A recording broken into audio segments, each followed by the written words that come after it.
Siyasətdə tarixa instrumental bir yanaşma mövcuddur.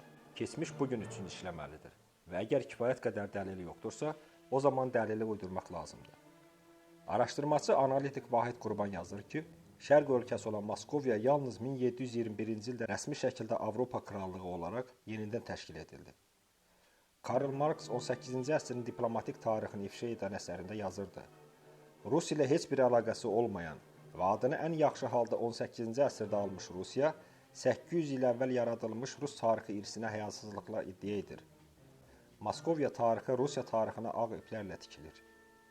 Bütün Tatar Moskva ətrafına nifrət edən 1-ci Pyotr unudulmuş və çökmüş Qızıl Orda imperatorluğunu imperiya ambisiyaları ilə Avropa dövlətinə çevirmək əzmində idi. İmperatrica 2-ci Yekaterina 1-ci Pyotrun istəyini dəstəkləyərək fərman ilə Rus etnonimini Tatar Moskovit xalqına yapışdırdı. Moskovitlərə özlərini Rus xalqı adlandırılmasını əmr edərək onların Qızıl Ordalılar olmamasını qadağan edə bilmədi.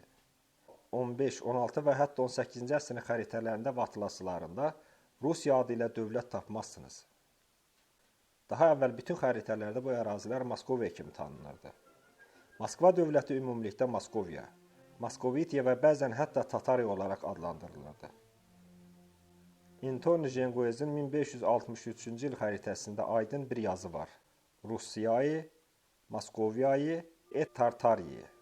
Hollandiyalı Friedrich de Weyt'in 1680-ci il xəritəsində Rusiya, Moskoviya və Tatariya kimi artıq 3 fərqli ölkə şəklində verilmişdi. Tatariya demək olar ki, bütün Asiyanı və Moskoviyanı əhatə edir. Moskva isə Moskva vilayəti və Uralı əhatə edirdi. Ukraynalılar həmişə rusların Rus tarixi adını oğurladıqlarına kəskin etiraz etmişlər. Taras Şevçenko əsərlərində Rus sözünü heç vaxt Rusiyaya münasibətdə işlətməmiş. Həmişə yalnız Moskovşini adlandırmışdır. 18-ci əsrin ortalarında Ukraynada ortaya çıxan Rus tarixi, Kiyev Rus dövlətinin Ukraynalı xarakterini bir mənalı şəkildə təsdiqlədi. Moskva dövləti adını dəyişdikdən sonra Rus olmadı. Tatarlar üçün yad olan mədəniyyət çox çətinliklə kök saldı. Alman və ingilis dilçiləri Jamesin 1618-ci il Moskovit dili və Ludolfun 1689-cu il Moskovit dili kitablarında bu barədə öyrənə bilərik. Özünü Kiyev Rus dövlətinin varisi kimi təqdim etməyi ilk dəfə 3-cü İvan cəhd etdi. Karamzin Rus dövləti tarixi kitabında yazır. 3-cü İvan 1460 və 1470-ci illərdə Romaya məktub göndərərək özünü Ağ Rusiyanın şahzadəsi olaraq adlandırmışdı.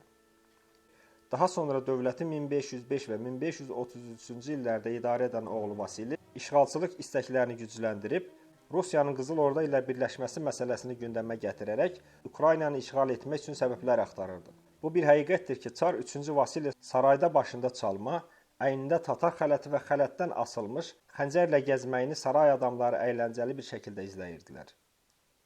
Moskoviya adının dəyişdirilməsi ilə bağlı rəsmi sənəd yalnız 1721-ci ildə ortaya çıxdı. Avropa xalqlarına yaxınlığını vurğulamaq üçün Moskoviya özünə Rus sözünün Yunanca transkripsiyasını gətirərək yeni Rus adını qəbul etdi. 18-ci əsrin sonlarında Rusiya Litva Böyük Hersoqluğunun bütün ərazisini və Polşanın əhəmiyyətli bir hissəsini işğal etdikdən sonra 2-ci Yekaterina işğala hüququ əsas tapmaq vəzifəsi ilə üzləşdi. Onun tapdığı ideal çıxış yolu Rusiyanın xarici torpaqları olan qanuni iddialarını əsaslandırmaq üçün tarixi saxtalaşdırmaq idi. Bu zaman bir neçə cəbhədə saxtalaşdırma ilə məşğul oldular. Rus və Moskva xalqlarını qohum Slavyan kimi birləşdirən sənədlər saxtalaşdırıldı. Hər zaman Moskva ordasının dırnaqarası köləsi olmaq arzusunda olan Ukrayna, Belarus və Polşa xalqlarının milli azadlıq hərəkatlarının mübarizəsi uyduruldu. Rusiyanın Slavyan bir lider ölkə olduğunu, digər bütün Slavyanların mədəni ənənələrinin, dövlətçiliyinin onlardan öyrənməsi və qəbul etməsi mifinin əsasını qoydular. Saxtalaşdırmaların etibarlı problemi yaşamaması üçün bütün əsl tarixi sənədlər ələ keçirildi və məhv edildi. Möhtəşəm saxtalaşdırma planını həyata keçirmək üçün 2-ci Yekaterina 4 dekabr 1783-cü ildə qraf Andrey Petroviç Şuvalovun başçılığı ilə Rusiyanın qədim tarixinə dair qeydlər tərtib etmək üçün komissiyanın yaradılması haqqında fərman yazdı. Saxtakarlıq fərmanında belə əmr edildi. Romanovlar sülaləsinin soyunun orda tatarlarından deyil, Kiyevin Rus knyazlarından olması barədə Rusiya tarixini tərtib etmək. Kiyev, Rus, Ukrayna və Litvanın qədim salnamələri yenidən yazıldı. Yeniləndi və orijinal versiyaları məhv edildi. 1790-cı ildə Moskova tatarlar rəsmi olaraq Slavyanlar adlanmağa başladı. İmperatrisanın tapşırığı ilə 1782 və 1793-cü illərdə tarixi nizamlama üzrə komissiyanın üzvü, habelə onun katibi olan Aleksandr Vasilyevich Krapivitski Moskovitlərin Slavyan olduqları haqqında gözəl bir nağıl yazdı.